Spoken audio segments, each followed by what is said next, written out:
Good morning, you're watching ABC in the Morning Live on ABC News GH. We're also streaming on our YouTube. It is ABC News GH. Our socials at ABC News GH _ and our website is www.abcnewsgh.com. I am Abna Mante. Today we'll bring you a show that you will love. The conversations are those that are very important and very particular that you would enjoy on ABC in the morning today. When we open the phone lines, you can call us on 053-916-1609. 053-916-1609. Today is the 16th of December in the year of our Lord 2024. A very fine Monday morning. So soon, December seems to be running, and I know that all of us love it when December goes this fast because it means that we'll get the opportunity to spend the Yuletide with our friends, our families, our loved ones, and so we can share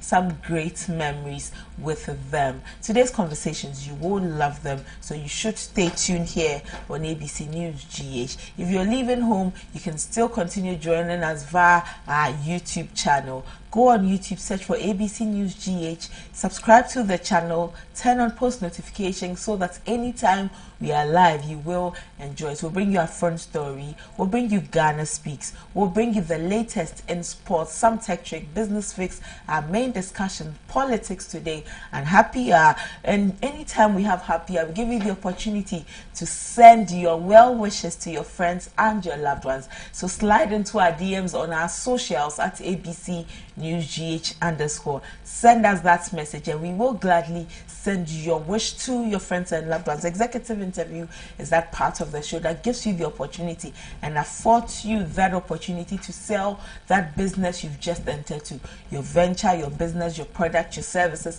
Let Ghanaians know about it. So call us on our number 053-916-1609 and we'll give you the opportunity to come on our executive interview. Let's take a quick break. When we are back, the front story begins.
This is where the headlines are probed. Policies scrutinized through an objective lens with an unbiased approach to every discussion. Key in to a series of pulsating conversations with the hard questions. Why do you still want to run when you have failed? I haven't. What do you mean by failed? In-depth analysis of policy proposals. If it's a temporary program, why do we want to still create another gold reserve exchange program also to address a temporary issue? If you introduce a temporary measure and you realize that the temporary measure works and is sustainable, you have to rethink whether or not it should just be temporary. And every agenda and positions intellectually debated to set the record straight. Look, you still don't answer the question now. Go on. Question is, if Article 78(1) is anything to go by, your ministers of state largely are supposed to come from the parliament. Yes. The law says that not less than 10 and not more than 19. So these are your cabinet, your ministers of state you're going to get. How do you intend to? Have you thought about managing that header? Absolutely. If I hadn't, I probably would not get on the fray to do this. On Focus on ABC, we focus on the matter, the personality, and the answer beyond the rhetoric. Focus on ABC shows every Thursday at 7 p.m. only on ABC News Ghana Television.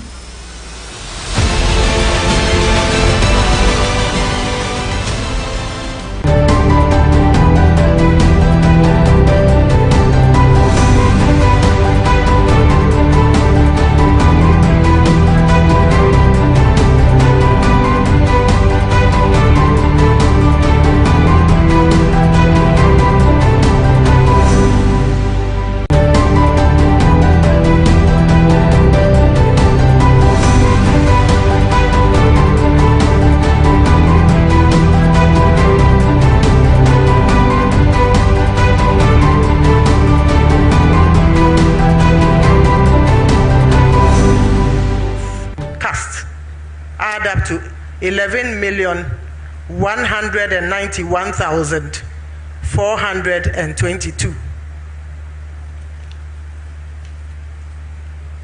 Total rejected votes 239,109.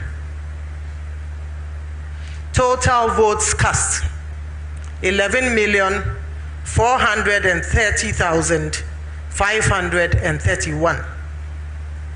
It's important to mention that the total registered voters add up to 18,774,159. And the percentage voter turnout based on the 267 constituencies stands at 60.9%. 60.9% based on the 267 constituencies. And as I mentioned, this does not include the 9 constituencies whose results... So the video we just watched features the Electoral Commissioner, Madam Jeanne Mensah, who provided some huge and alarming figures regarding the number of rejected ballots during the just-ended presidential elections. And this revelation has raised concerns and sparked a broader discussion on who is to blame on these high numbers of rejected ballots. In the past 8 general elections of this Fourth Republic, rejected ballots have primarily been regarded as just another electoral statistics. Today on Front Story, we want to look at the significance, because these significances may be greater than previously understood. Rejected ballots have gradually emerged as a substantial third force within successive elections, surpassing established political parties and independent candidates without any campaigning. If you look at these numbers of rejected ballots, if a party had gotten these numbers, I'm sure it would have shored up their numbers so that they would appreciate how much they got during the elections. In Ghana's 2024 general elections, the number of rejected ballots reached unprecedented levels, raising serious concerns about the electoral process. The Electoral Commission of Ghana reported that the number of rejected ballots was the highest ever recorded in this country's history, surpassing even the votes accumulated by some independent candidates.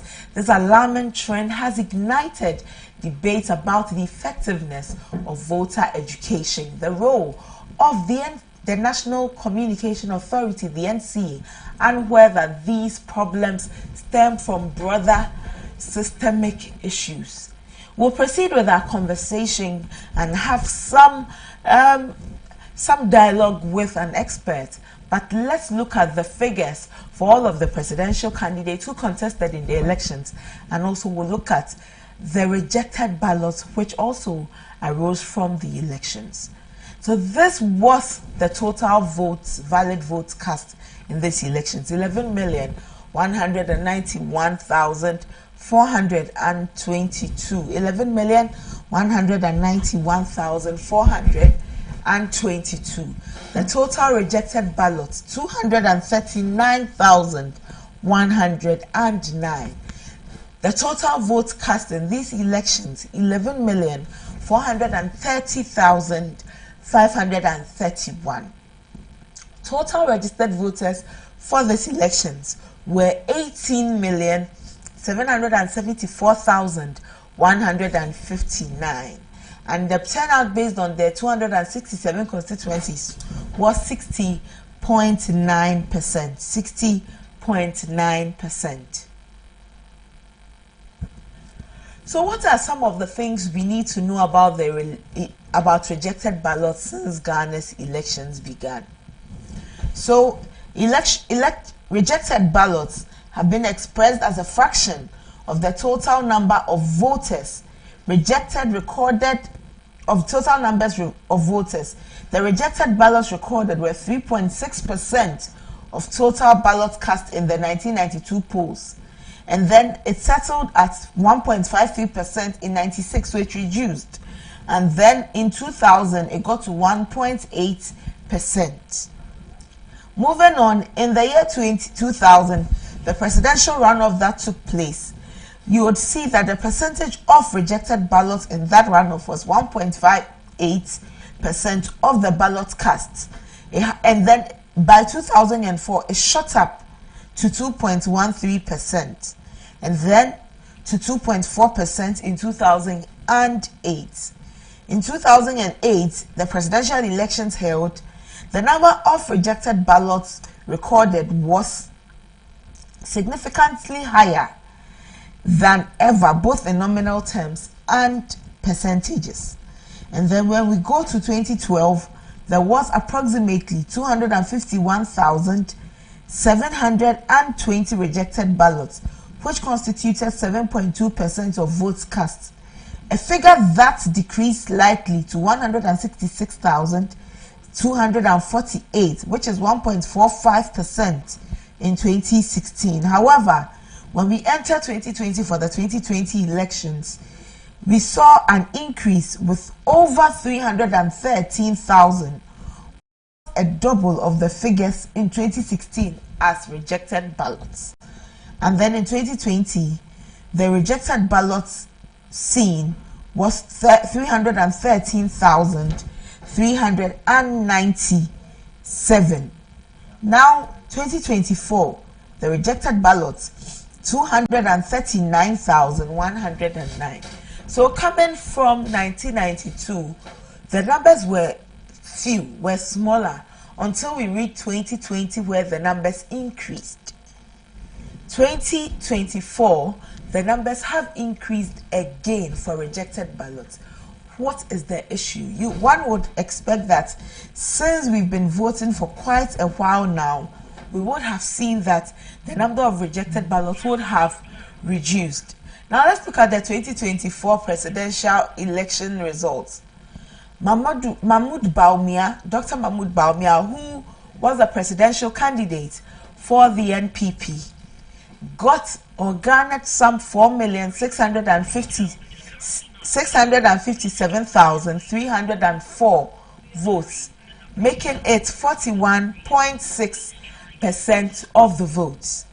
Daniel Augustus Lartey garnered some 16,673 votes, making it less than the rejected ballots that was recorded in the elections, during the elections. Christian Kwabena Andrews of the Ghana Union Movement garnered 16,461%, making some 0.15% of the votes, still less than the rejected ballots in the elections. Kofi Akpaloo of the LPG made some 5,219 votes, still less than the rejected ballots. Mohammed Frimpong of the NDP, 4,413 votes, still very less than the rejected ballots. Nana Akosua Frimpong of the CPP, 23,397, a little above the rejected ballots. John Dramani Mahama of the NDC made some 6,328,397, which declared him as the winner and president-elect out of these elections. Hassan Ayaruga of the APC made 61% of the votes, less than the rejected ballots. Kofi Koranteng, an independent candidate, 3,320 votes. George Berima Edu, independent candidate, 3,091 votes. Nana Kwame Bediako, independent candidate, 84,878 of the votes. And Alan Kojo Tremantin, 31,202 of the votes. When you look at all of these numbers, only the winner, John Dramani Mahama, Dr. Mahmoud Bawumia, and Nana Akosua Frimpong of the CPP made votes which were higher than the rejected ballots that we saw in this year's elections. If a party had gotten these numbers, would have shored up their votes. They wouldn't have won, but at least the votes would have gone up. Why should we be seeing these huge numbers at this time in our politics? Why do we see these huge numbers at this time? We'll have conversations so that we can better understand this. Dr. Jonathan Asante-Okyere is a political scientist at the University of Cape Coast. Let's have a conversation with him at this moment. Hello, Dr. Okyere. Thank you for your time. Thank you, Abna. And a little point of correction. He's a political analyst. Political analyst. Pardon me, sir. You're welcome. Dr. Okyere, would you agree with those who said or say that aside from the two major political parties, rejected ballot was the main contender in the elections? Well, of course, by the figures that came out after the polls or after the elections itself, then obviously it tells us that we've not done well with voter education, electoral education. We sometimes assume that everybody watches television. Deliberately, government over the period have under-resourced the NCC that is mandated to do things of that nature. And it is quite unfortunate. Sometimes, too, it could be the fact that someone could be caught in split mind, and he or she then decides that I'm not voting for this or that. It could be as a result of some kind of motivation. So, in as much as we may assume that lack of education, has created this particular condition for which you have so many, invalid vote cast. The other aspect too could be considered. It could be deliberate. It could be the fact that somebody might have been motivated, and the person feels that, well, he's under a curse of a sort, and so if he knows he's not going to cast his vote for that person who has motivated him to do so, then he invalidates it. So we could delve into the motivations, varied motivations, of these invalid vote cast. Since you do a lot of analysis in our political space, if we're delving into the motivations, what are, say, two things that you would say that could motivate a voter to spoil their ballot? Well, it could be that he or she does not believe in any of the policies of the political parties. and therefore does not see the need to give a valid vote. Two, as I said earlier on, it could also be the fact that, well, let's just say that, Abner, you have given me money to vote for you, and you have placed me under some form of curse, or you have invoked some deity's curses on me. Well, I am convinced that voting for you will be against my conscience, but I needed the money, which I have taken. Therefore, to invalidate the curse, then I go and spoil my vote. I go and spoil my vote. So the other thing too, probably, I said, is that lack of education. I mean, if you look at the presidential, for example, the list was just too unbearable. And if you are not careful, somebody will see exactly where the direction of your vote is. So some of us had to make it horizontal and place it on the board, in the box. So we could use our time to vote in a direction that nobody could, calculate or perceive the direction of the vote. So these are some of the motivations that come to mind. Okay. So Dr. Oshie, you say that the ballot paper for the presidential was too long, so some had to indeed make theirs horizontal so they could adequately vote, so that those behind them would not see that. Then it means that the EC also had some work to do in this case, because in making mine horizontal, there would be a very high probability that I may mess up my ballot paper. So what could the EC have done better so that this would not have happened? I think it's a double-edged sword.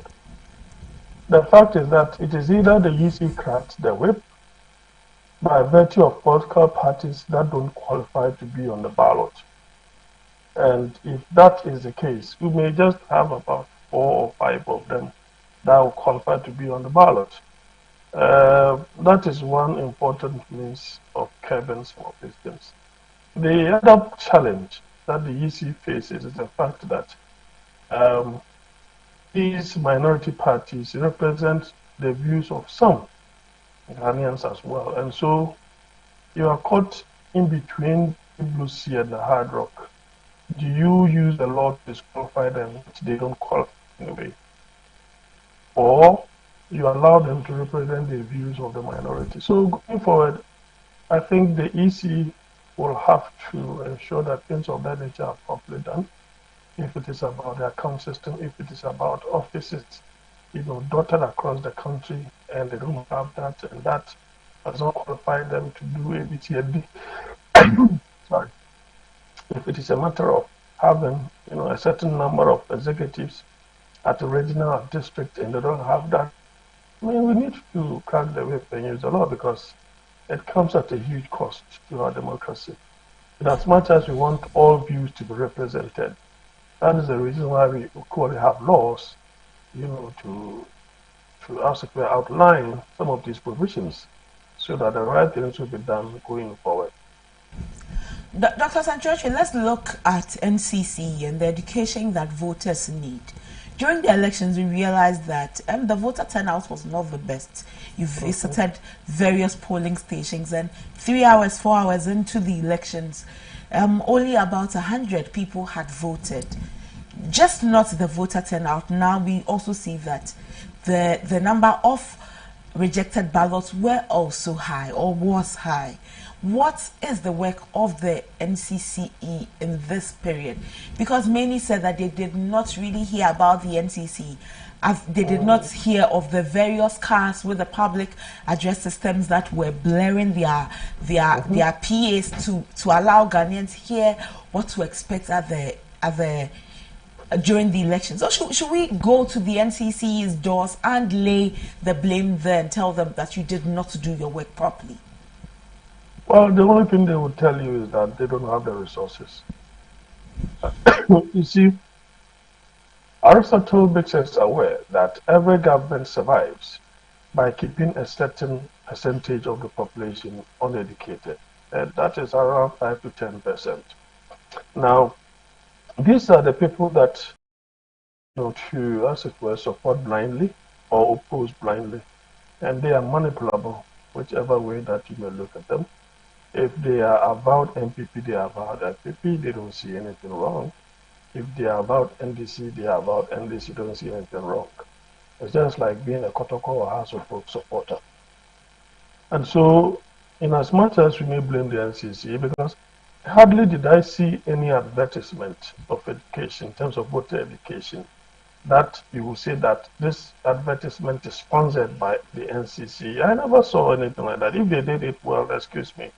But if they did it, then you could see that the invalid votes, the invalid votes tell you or convince you that, look, that work was not properly done.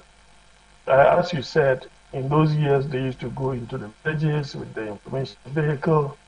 If it is a matter of referendum, they'll be going into the interior, because not everybody who has a radio or who has a television to watch. And some of them also rely on the local FM stations in the various communities, where you normally see they use it to sell some drugs, they use it to make announcements pertaining to the community, and so on and so forth. And so I think that the NCC did not do well. The NCC will have to come and let us know that we sent this budget to government. This is what government, laid bare to us. And this is the program that we outlined based upon this particular budget. So if that is the case, then it means that the fault is equally from government. That is why I said that every government survives by keeping a certain percentage of the populace, uneducated. And so you could see that it could be deliberate, or it could be lack of resources on the part of government, or it could be misprioritization of government, allocations, without saying, for example, they feel that, well, so many television stations are bound or are watched in the country, and they will be, doing the voter education indirectly. So why should we, in a diversified information, fraternity, still be spending so much money on the NCC? But I keep saying that Ghana is not merely Greater Accra, Second Accra Day, or Kumasi or Tamale. There are places that still, that when a vehicle goes there, maybe it flies through that particular path twice a week. And so you could see that some are still cut out from the kind of civilization that they are experiencing. And so this should be a wake-up call for all of us. Let's see if they will be doing well, come the district assembly elections in terms of assemblymen and assemblywomen. Let's see if that, will work. But the percentage, the low turnout, obviously boils down to the same issue that we are talking about. Apart from the fact that people are apathetic against government in general, their condition has not improved.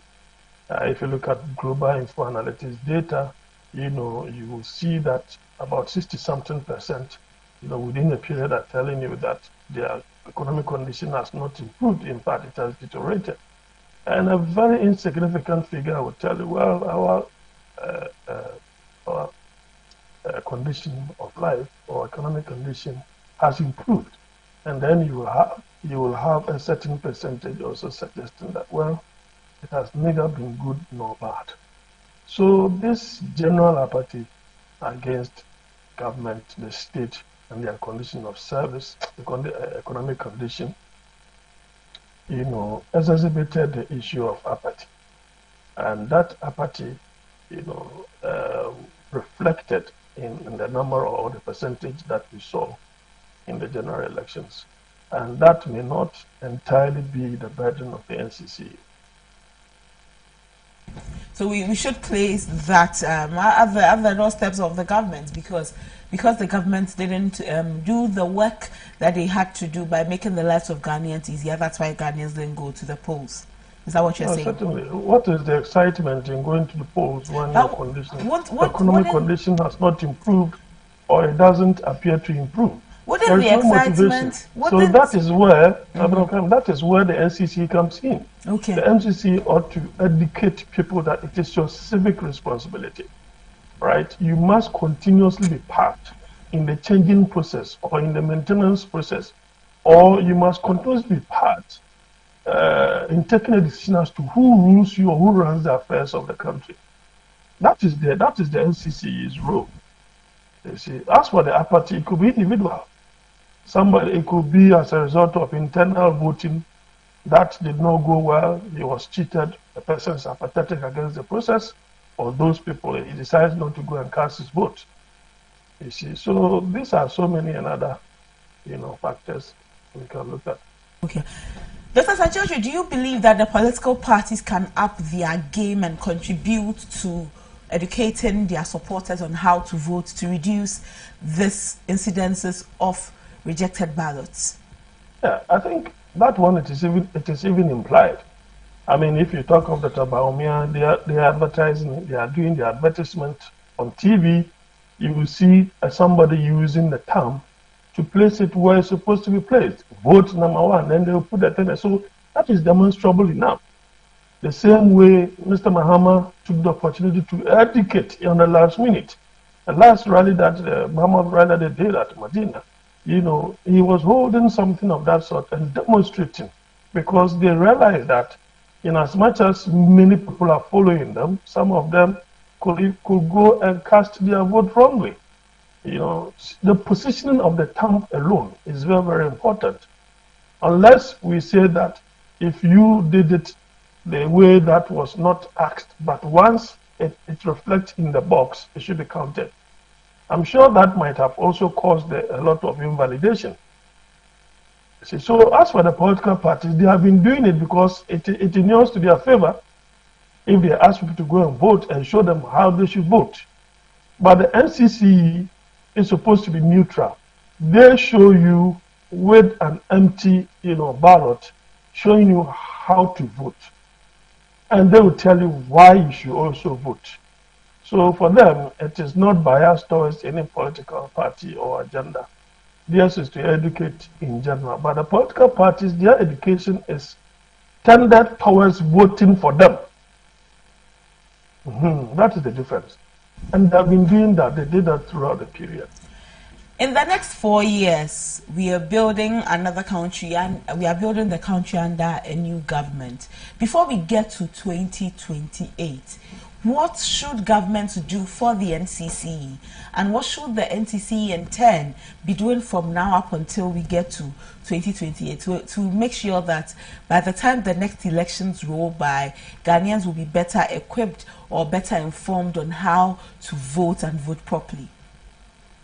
Barring the motivations behind someone invalidating his ballot or his vote, the NCC will have that particular mandate to educate.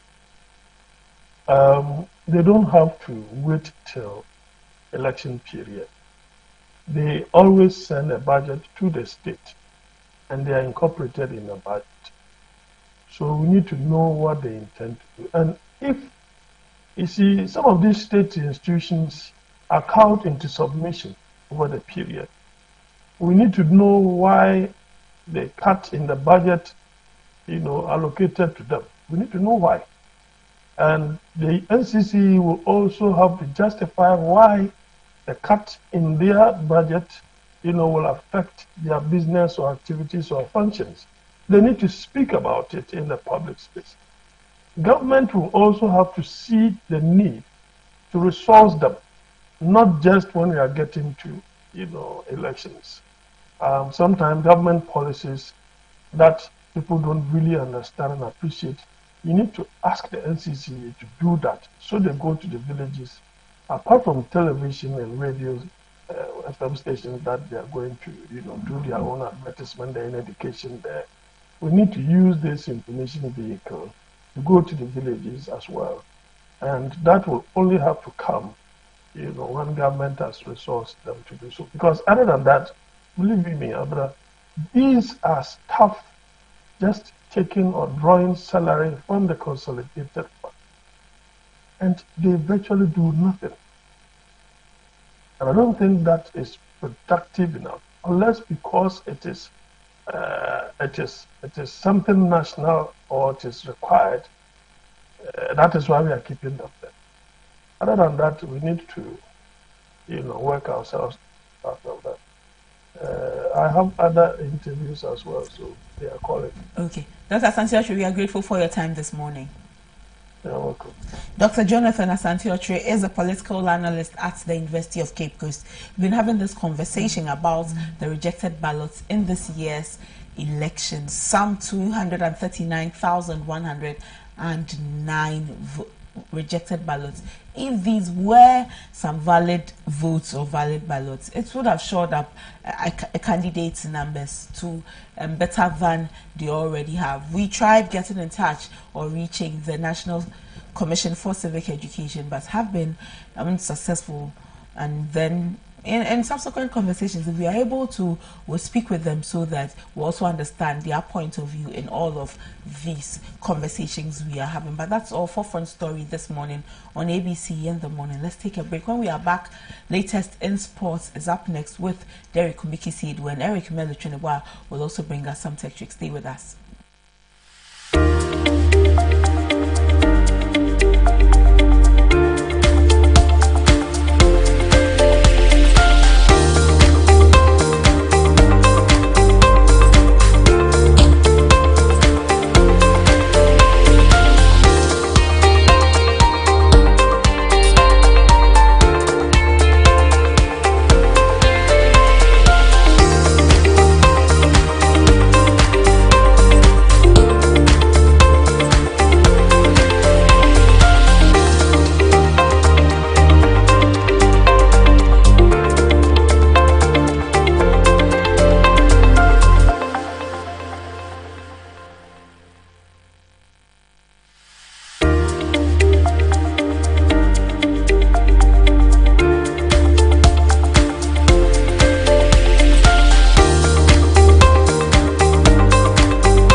This is where the headlines are probed, policies scrutinized through an objective lens with an unbiased approach to every discussion.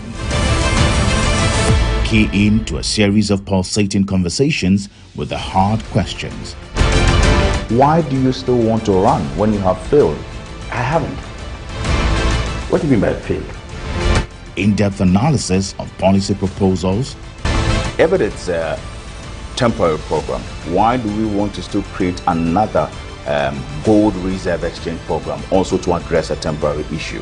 If you introduce a temporary measure and you realize that the temporary measure works and is sustainable, you have to rethink whether or not it should just be temporary. And every agenda and positions intellectually debated to set the record straight. Look, you still don't answer the question now. Go on. Question is, if Article 78(1) is anything to go by, your ministers of state largely are supposed to come from the parliament. Yes. The law says that not less than 10 and not more than 19. So these are your cabinet, your ministers of state you're going to get. How do you intend to? Have you thought about managing that hurdle? Absolutely. If I hadn't, I probably would not get on the fray to do this. On Focus on ABC, we focus on the matter, the personality, and the answer beyond the rhetoric. Focus on ABC shows every Thursday at 7 p.m. only on ABC News Ghana television.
Hello, good morning and welcome to today's football run-up here on ABC in the morning. We've got the latest results from across the Premier League and beyond. Let's dive right into action as Asante Kotoko claimed a dramatic 1-0 victory over Hearts of Oak at the Barbara Sports Stadium on Sunday, extending their unbeaten strike against their arch rivals. Now this victory marks Kotoko's third consecutive league win over the Phobians, the 4 wins if you count their 2-1 triumph in the pre-match Democracy Cup. Now Albert Amoah was the hero once again, scoring his 7th goal of the season deep into injury time following a mix between Hearts defender Kelvin Osei-Asibe and goalkeeper Benjamin Asare. The goal sealed a tense match that appeared destined to end in a draw. On a draw until the late drama unfolded. Now Prosper Ogum has been the mastermind behind all the recent league victories, consistently outfoxing Hearts in their head-to-head encounters. Now his tactical discipline and ability to capitalize on key moments have become trademarks of his leadership at Kotoko. This win moves Kotoko up to 6th place in the league standings, whilst Hearts drops to 7th. Ogum's side will look to maintain their momentum as they aim for another strong season. This was what coach Prosper Nate Ogum had to say about Albert Amoah after the match yesterday. We saw Mbella, he's a killer. Mukwala is also a killer. Albert is also a killer. I think probably Albert in terms of strength, because the 3S, skill, speed and strength. Mukwala is very skillful. He has the pace. He has the speed. He's like Carl Lewis. Mbella has the skill. He has the speed too. Albert, they are all strong, but I think Albert, in terms of the strength component, Albert is very strong. He fights to the last end. In terms of positional play, I think Mbella, will stand tall between the 3 of them, because he doesn't really get himself involved in the game. He just loiter around, and then when the chance comes. But then if you look at Albert, he plays with the team. He defends. Look at the way he defends. He defends, and then when we have the ball too, he goes on the attack. So that makes him different from the other two. But then Charlie, Mbella, Mukwala, Albert, they are all super. Yeah, I think all these players are good quality players. We saw Mbella, he's a killer. Mukwala is also a killer. Albert is also a killer. I think probably Albert in terms of strength. Well, let's move to the English Premier League on Saturday, December 14, 2024. It was a goalless draw at the Emirates, where both teams failed to break the deadlock. Now, despite penalty of possession, neither side could find the crucial finishing touch. It was what Arsenal. This was what Arsenal's coach Mikel had to say after the match. Not to win the game, because obviously if there is a team that deserves to win, there is only one, which is Arsenal. We did nothing, we give nothing away, no shots conceded, we dominated direct play, don't allow them to run, no set pieces, high press excellent, we have to track back excellent. We got them there, we generated the chances, but the last 20 meters it was missing to score goals, which is what you have to do with all the dominance, because we have never been able to dominate it that way. But